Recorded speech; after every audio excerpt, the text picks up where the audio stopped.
Hello, Hope Church. We are on day 3 of our week of prayer and fasting, and we have been looking at the last words of Jesus as he's on the cross. And today our scripture is John 19, verse 26, and he says, "Woman, behold your son." So as Jesus is on the cross, as he is suffering, as he is taking our punishment on him, he sees his mother standing there watching, and she's next to the disciple John.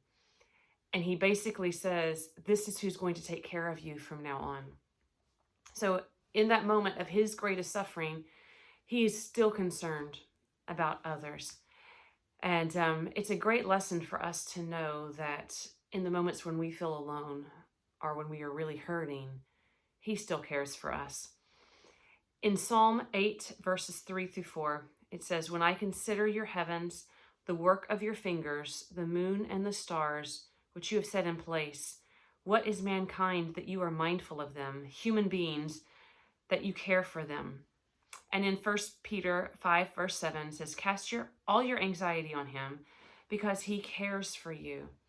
So 2 things that you should know today is, number 1, you are not forgotten. He sees you. He sees you right where you are.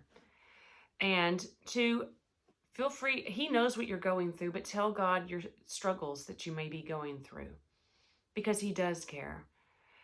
And, the very next verse after when Jesus says, "Woman, behold your son," in John 19:27, it says, "And to the disciple," this is to John, he said, "Here is your mother." From that time on, this disciple took her into his home. So not only was he concerned about those who were hurting, he's letting others know that they need to do a job.